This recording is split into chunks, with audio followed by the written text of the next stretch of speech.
지난 시간에 우리가 사사기 5장 드보라와 바락의 노래에 대해서 살펴보았습니다.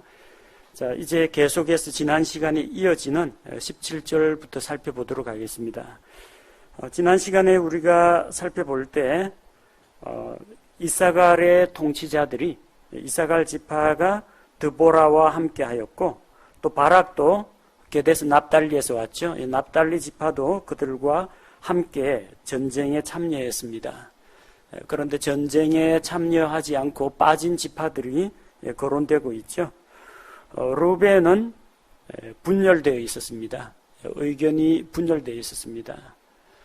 루벤 지파 그리고 갓 지파, 므낫세 반 지파는 요르단강 동쪽 편에서 상속 유업을 얻었다고 했습니다.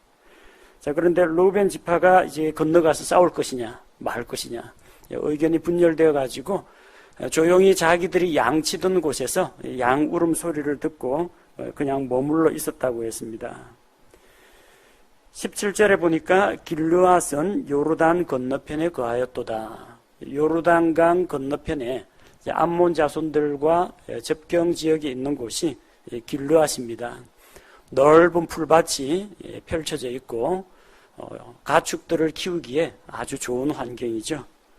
자, 길르앗 사람들은 요르단 건너편에 있으면서 요르단 강을 건너와서 이스라엘의 위급함을 돕지 않았다는 이야기입니다. 단이 어찌하여 베들레에 머무르느냐.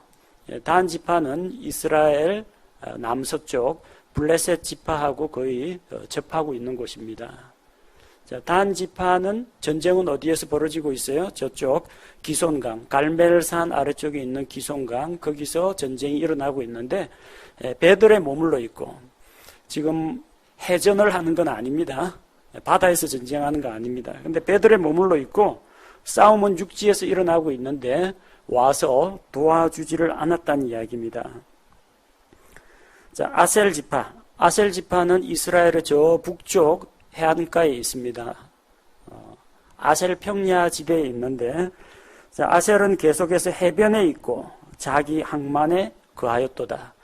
배를 정박시키는 항만에 거주하고 있으면서 그 조금만 더 내려오면은 악고라는 지역에서 기손강 있는데 갈 수가 있는데 그들은 와서 도와주지 않았다는 겁니다.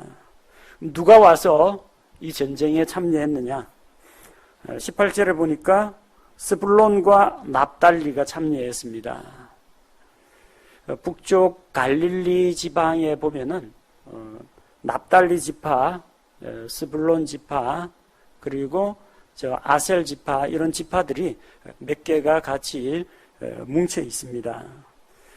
거의 영토 경계선을 접하고 있는 곳입니다. 그래서 스불론과 납달리는 죽기까지 생명의 위협을 무릅쓰고 싸웠다고 했습니다. 이스라엘 백성이 즐거운 마음으로 헌신할 때 주께서 그들에게 승리를 주셨다고 했습니다. 자, 이렇게 몇몇 지파에서 전쟁에 참여해서 직접 피 흘리면서 싸우는 일이 있었습니다. 그런데 이 전쟁은 단순히 지상에서만 벌어지는 전쟁은 아니었다는 것을 성경이 보여주고 있습니다. 자, 20절에 보니까 그들이 19절에 보니까 왕들이 와서 싸울 때 가나안의 왕들이 무깃도 물가의 다낙에서 싸웠지만 돈의 이득을 취하지는 않았다고 했습니다. 무깃도 물가에서 전투가 벌어졌습니다. 무깃도는 에스트랄론 평야, 예스레엘 평야 그쪽으로 통하는 길목에 있습니다. 그리고 교통의 요지고 군사 요충지입니다.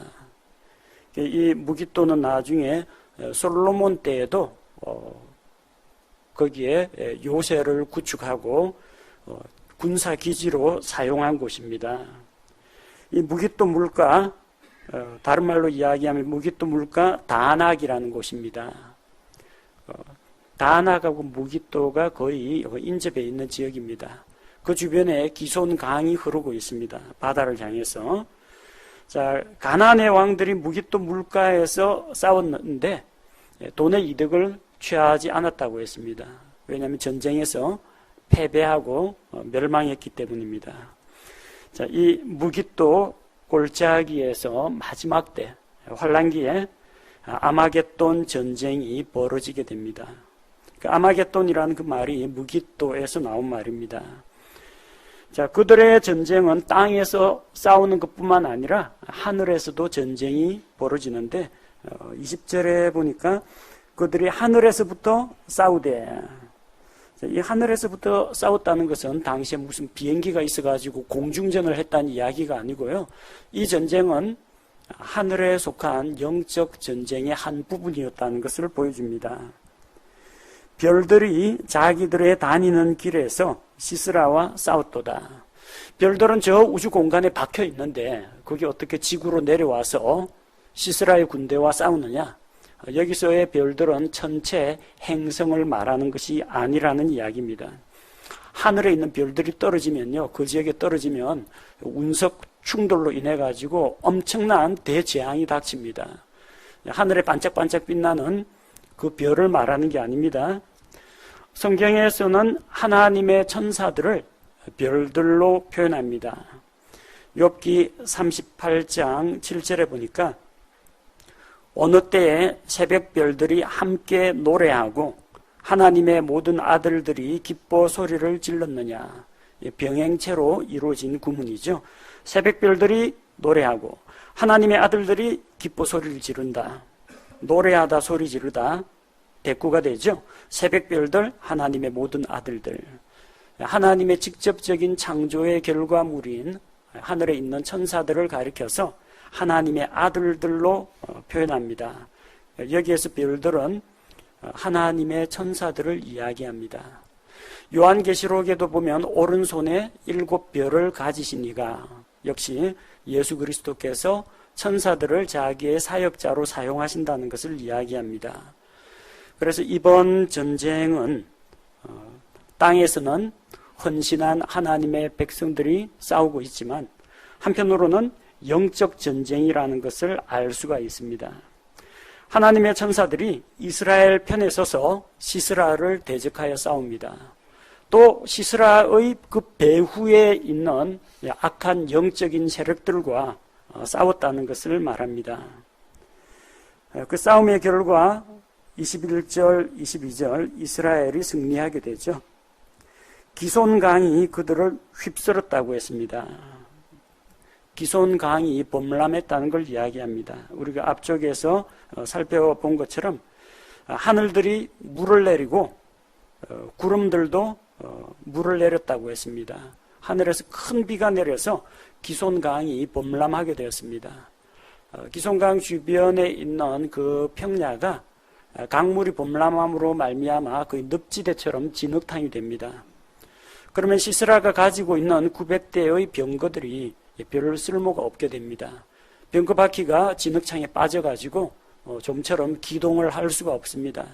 이제 무리하게 말에게 채찍질을 하면요, 말은 이제 앞으로 달려나가려고 하는데 평소보다 바퀴가 구르지 못하니까 이 마찰력 때문에 말들이 무리하다가 말 발굽이 부러지는 그런 일들이 일어나게 됩니다. 그래서 기동력이 떨어지는 가나안의 병거 부대는 보병의 공격을 받아서 결국 전멸하고 시스라는 병거에서 내려서 걸어서 도망하다가 결국은 헤벨의 아내 야엘의 손에 죽임을 당하게 됩니다.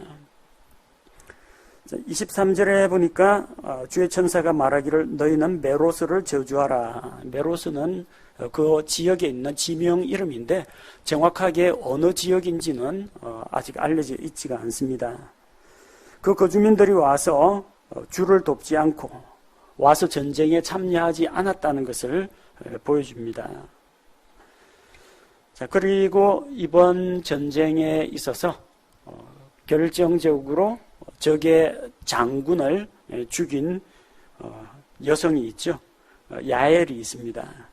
24절에서 27절은 야엘이라고 하는 이 여성에 대한 칭찬을 기록하고 있습니다. 24절 겐 족속 헤벨의 아내 야엘에 대해서 소개합니다.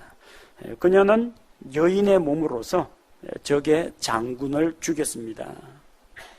그래서 그녀는 장막에 거하는 여인들보다 장막에 거하면서 살림을 하고 음식을 만들고 빨래를 하는 이런 여인들보다 더 많은 복을 받을 것이라고 했습니다. 생각해 보십시오. 남자들도 이 나팔을 불면 이 병력들이 모여야 되는데 두려워서 떠는 자, 용기 없는 자, 자기 일에 바쁜 사람은 나오질 않습니다.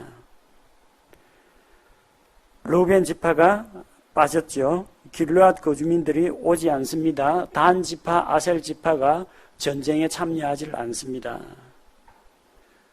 그런데 남자들도 쉽게 참여하기 힘든 이 싸움에 한 여성이 여인의 몸으로서 적장을 죽이는 그런 쾌거를 올리게 됩니다.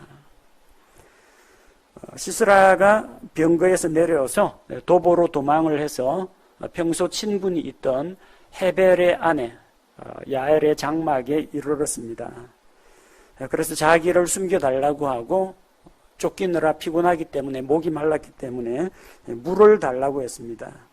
근데 야엘은 물을 주지 않고 우유를 주었습니다. 잠이 안 올 때 미지근한 우유를 마시면 잠이 잘 옵니다. 오늘날로 같이 냉장고 시설이 없기 때문에 우유를 가죽 부대에 넣어서 이제 묶어둡니다. 장막 한 귀퉁이에 세워두는데 그 우유가 뜨뜻미지근합니다.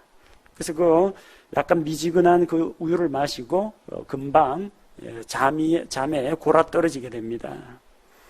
우리가 4장 19절에서 그녀가 시스라에게 우유를 주어서 가죽 부대를 열어서 우유를 주어서 마시게 했다. 그렇게 기록되어 있죠. 자, 근데 오늘 25절에 보니까 그에게 우유를 주었다 되어 있고 이어지는 9절에서 곧 버터를 귀한 그릇에 담아 가져다 주었다. 그렇게 기록되어 있습니다. 이 버터는 오늘날 우리가 먹는 고체 버터를 생각하시면 안 됩니다. 고체 버터는 씹어 먹어야지 물 마시듯이 마실 수가 없습니다.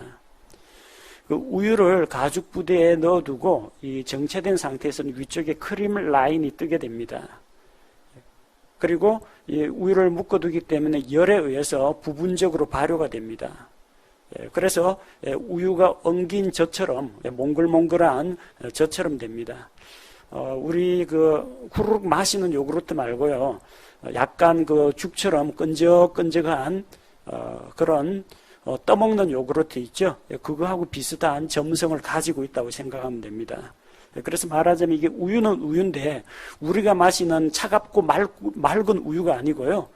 약간 액체도 아니고 고체도 아닌 이제 콜로이드 상태의 그런 죽과 같이 생긴 엉긴 젖이라고 보면 됩니다.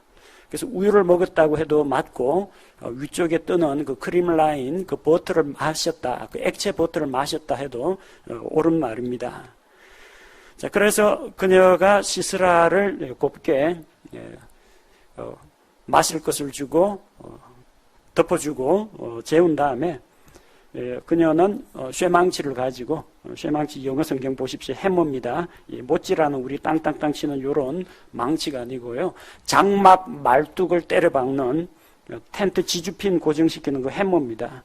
그 해머를 가지고 시스라의 관자놀이에 장막 말뚝을 박았습니다. 일견 이걸 보고 잔인하다. 어찌 이런 비참한 이런 것까지 성경에 다 기록했느냐. 그렇게 생각하는 분들도 있고 참 여자가 참 모질고 독하다 그렇게 보는 사람들도 있지만 이 전쟁이라는 관점에서 볼 때는 죽이지 않으면 죽임을 당하게 됩니다. 이 시스라를 곱게 평소 안면이 있고 친분이 있다고 해서 도망가게 하면은 이 또 장군이기 때문에 병사들을 또 모집해 가지고 또 이스라엘을 치러 올 겁니다. 지금 살려서 보내면 안 돼요. 자기가 또 자기 동포가 죽지 않으려면 죽일 수밖에 없는 그런 상황입니다. 성경에서는 사람을 죽이는 살인 같은 것을 미화시키거나 정당화시키지는 않습니다. 다만 예외적인 경우가 있는데 법의 심판에 의한 형벌로서의 사형, 이것은 생명을 빼앗는 것이지만 정당한 것으로 인정이 됩니다. 또 자기 친족이 이 살인자에 의해서 죽임을 당했는데 뒤쫓아가서 친족이 그 살인자에게 피의 복수를 하는 것은 구약의 율법에 허용이 되어 있습니다. 또 전쟁에서는 사람을 다치게 하거나 사람을 죽게 하거나 이런 것이 허용되어 있습니다. 살인을 금한다, 피를 흘리는 것을 금한다고 해서 모든 경우에 적용되는 건 아닙니다. 이런 것을 성경을 이제 바르게 나누어서 보지 못하니까 어떤 이단들이 생겨요. 여호와의 증인 같은 게 생깁니다. 피를 흘려서는 안 된다. 그러니까 자기 아들이 죽어가는데 수혈만 하면은 수혈하면서 수술하면 살 수 있는데 수혈 거부해가지고 그냥 죽게 만드는 겁니다. 자기 종교적 신념 때문에. 또 요즘 한창 법에서 문제가 되고 있는 게 뭡니까? 병력법. 양심적 병력 거부라는 말이 나오고 있습니다. 자기의 그 인도주의적인 정신 혹은 자기가 가지고 있는 어떤 신앙 때문에 전쟁에 나아갈 수가 없다. 전쟁에 안 나가면 경계 근무를 쓰든지 군대 가서 작업을 해도 괜찮은데 아예 여호와의 증인 같은 이런 이단 단체에서는 집총 거부를 합니다. 국기에 대한 경례도 거부하고 전쟁 무기인 총을 잡는 자체를 금합니다. 그러고는 자기들이 대한민국 국민이라고 주장을 하고 양심적으로 병력을 거부한다고 합니다. 제일 비양심적인 사람들입니다. 대한민국 국민으로서 기본적으로 주어져 있는 권리를 누리려면 그들에게 주어진 의무도 이행하는 것이 옳습니다. 이 여호와의 증인의 잘못된 그런 교리가 어디에서 나왔느냐? 고의적인 살해 의도를 가지고 사람을 죽이는 그 살인죄하고 전쟁에서 사람을 죽이는 이것하고 구분을 하지 못하니까 그런 잘못된 교리가 나오게 되는 겁니다. 사람을 죽이는 것은 옳지 않지만 지금이 전쟁 상황이라는 것을 기억하시기 바랍니다. 이스라엘을 구하기 위해서 연약한 여인으로서 그녀는 용기를 내야만 했습니다. 그녀가 아마 실실 웃어가면서 이 머리에다 말뚝을 때려박거나 그런 여자는 아니었을 겁니다. 혹시나 깨어나가지고 반격을 하면 어떡하나.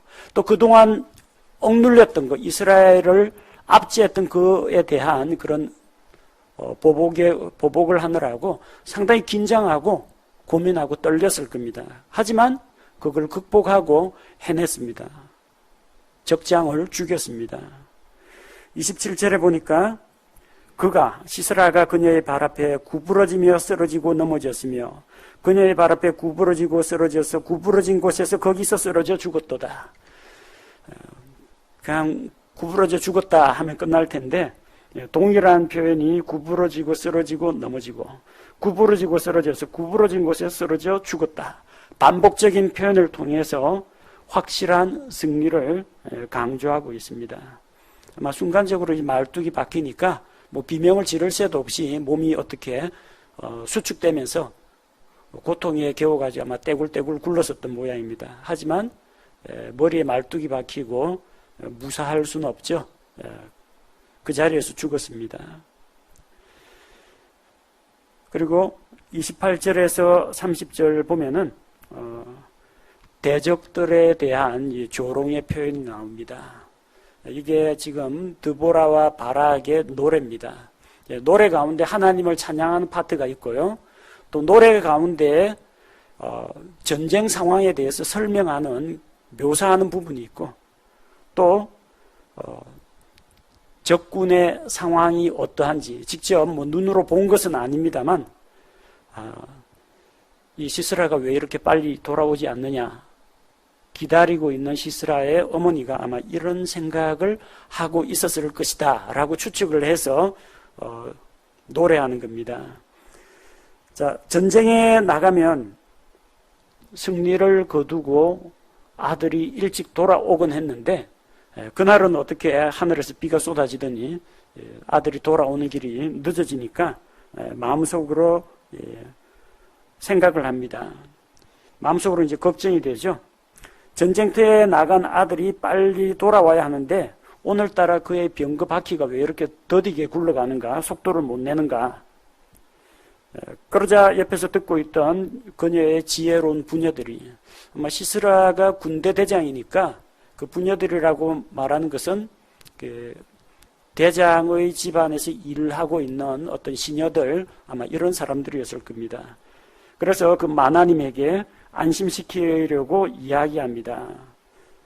그리고 시스라의 엄마도 똑같은 생각입니다. 그녀도 스스로 대답하기를 그들이 성공하지 않았겠느냐, 전쟁에서 승리하고 돌아오지 않았겠느냐. 그럼 승리하면은 싸우고 막 피투성이가 되어가지고 돌아오지는 않을 거다. 전쟁에 나갔으면 뭔가 건지는 게 있어야죠. 아마도 탈취한 것들이 많아가지고 노략물이 많아가지고 자기도 가지고 병사들 나눠주고 노략물을 분배하느라고 시간이 좀 걸렸을 것이다. 또 이스라엘을 치러 가서 사람마다 한두 처녀를 얻었을 것이다. 전쟁에 나온 남자들은 죽이지만 여자들은 데려와가지고 뭐 종으로 부리거나 그렇게 이용할 가치가 있기 때문에 처녀들을 아마 잡아오지 않았겠느냐. 그럼 병거에다가 처녀들을 태우니까 병거가 무거워가지고 병거 바퀴가 늦게 굴러갈 것이다. 또 병거에 노략한 물건들을 분배해서 채우면은 속도는 더 떨어질 것이다. 그렇게 생각한 겁니다. 아들이 죽어가지고 돌아올 수 없는 몸이 됐다는 것은 생각지도 못하고 아마도 전쟁에 이겨서 노략물과 포로를 잡아가지고 태워서 데리고 오느라고 늦나 보다. 그렇게 생각한 겁니다. 그리고 또 상상의 나래를 펼쳐서 시스라의 엄마의 생각에는 아마 시스라는 채색 옷을 얻었을 것이다. 옛날에는 염색 기술이 그다지 발달하지 않았기 때문에 채색 옷을 입는 사람은 왕족이나 귀족들, 부유한 집안에서나 채색 옷을 입었습니다. 그래서 야곱이 12아들이 있는데 그 가운데 요셉을 제일 총애했죠. 맏아들은 루벤입니다. 하지만 11번째 아들인 요셉에게 채색 옷을 만들어서 입혔습니다. 이게 무슨 이야기냐면 아버지가 총애하는 아들이라는 겁니다. 또 장차 이 집안의 상속자로 내정이 되었다는 이야기입니다. 그런 채색 옷은 왕가의 사람이나 귀족들이 입는 옷이 채색 옷인데 아마도 시스라는 밑에 병사들이야 뭐 일반 가정집 약탈하고 있겠지만 시스라는 장군이니까 그 이스라엘의 어떤 통치자, 재판관 이런 사람을 붙잡아다가 포로로 잡아다가 그 사람이 입고 있는 채색 옷을 빼앗아서 목에 두르고 올 것이다. 이렇게 상상했을 것이라고 드보라의 노래 속에 기록되어 있는 겁니다. 뭐 실제 시스라의 어머니가 그런 생각을 했는지 안 했는지는 알 수가 없지만 이 조롱하는 노래의 의미는 뭐냐면은 저 가나안 왕 야빈과 그의 사람들은 이번에도 자기들이 승리해서 전리품을 가지고 올 줄로 생각하지만 그것은 망상에 불과하다. 어리석은 이런 헛된 생각을 하고 있다라는 것을 빗대어서 조롱하기 위해서 기록한 것입니다. 자, 그래서 이야기의 결론은 무엇입니까? 이 노래의 결론은 31절. 하나님을 대적하는 주의 모든 원수들은 이와 같이 망하게 하소서. 시스라와 같이, 그리고 시스라의 군대와 같이 망하게 하소서. 그리고 그를 사랑하는 자들, 주님을 사랑하는 자들은 힘차게 나아가는 해 같게 하시옵소서. 해를 보십시오. 낮은 곳에서 떠서 점점 높은 곳으로 떠오릅니다. 그리고 높이 떠오를수록 햇볕은 더 강렬하고 뜨겁게 내리쬐입니다. 해가 나아가는 앞쪽에 가로막고 있는 것은 아무것도 없습니다. 해가 닿는 궤도 앞에 뭐가 있으면 벌써 행성 충돌이 일어났겠죠. 막을 게 없습니다. 거침없이 해는 나아갑니다. 날마다 나아갑니다. 매일같이. 그리고 정해진 궤도를 벗어나는 일이 없습니다. 하나님을 사랑하는 자들이 바로 이와 같이 되길 원한다는 겁니다. 처음에는 새벽의 어스름 미명과 같은 이런 약한 빛에서 점점 높아지고 더 강한 빛을 내고 거침없이 나아가고 하나님께서 지정하신 길, 올바른 궤도, 그것만 따라서 나아가게 되기를 원한다는 겁니다.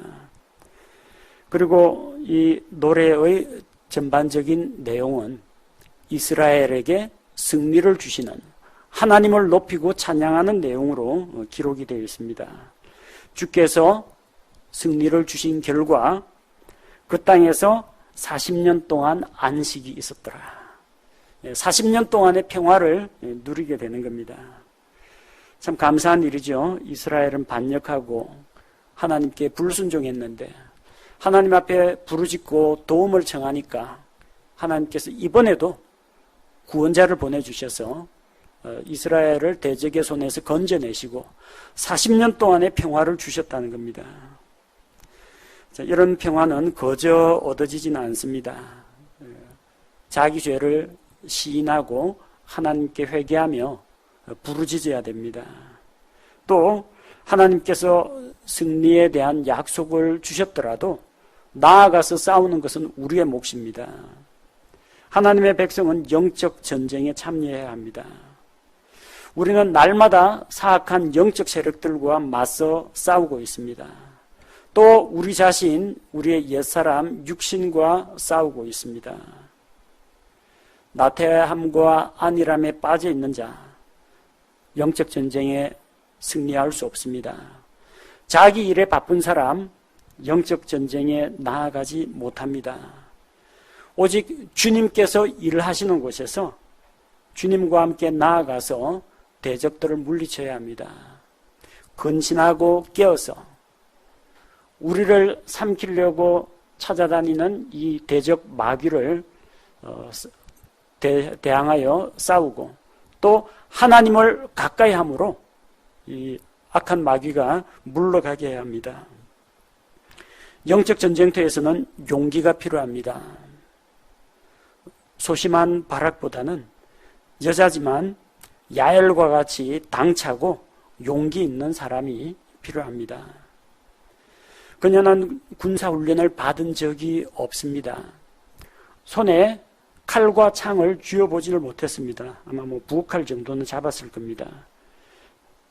하지만 그녀는 자기가 다룰 줄 아는 도구, 텐트 치는 거는 그녀도 해봤습니다. 말뚝, 햄머, 이건 들어봤습니다. 자기가 다룰 줄 아는 도구로 자기가 할 수 있는 일을 그녀는 했습니다. 그래서 다른 여인들보다 더 많이 칭찬과 복을 받게 된다는 겁니다. 전쟁이 끝났을 때 하나님의 은혜를 쉬이 잊어버리는 일이 없도록 이번에는 바락과 드보라가 노래를 지어 불렀습니다. 이 노래를 재판관들, 힘나기를 탄 자들, 그리고 거리에 서서 다니는 자들에게 전파하라고 했습니다. 하나님의 은혜, 하나님의 그 능력을 잊지 말고 기억하라고 노래를 지어 불렀습니다. 그 노래는 오늘날까지 전해져 내려오고 있습니다. 하나님의 능력을 맛보았을 때, 하나님의 은혜를 경험했을 때 감사와 찬송을 드리고 그것을 잊어버리지 않는 것이 우리에게도 필요합니다. 하지만 사람은 또 간사한 존재라서 딱 한 구절만 넘어가 보세요. 6장 1절. 다음 시간에 할 거예요. 이스라엘 자손이 또다시 주의 눈앞에서 악을 행함으로. 이게 사람입니다.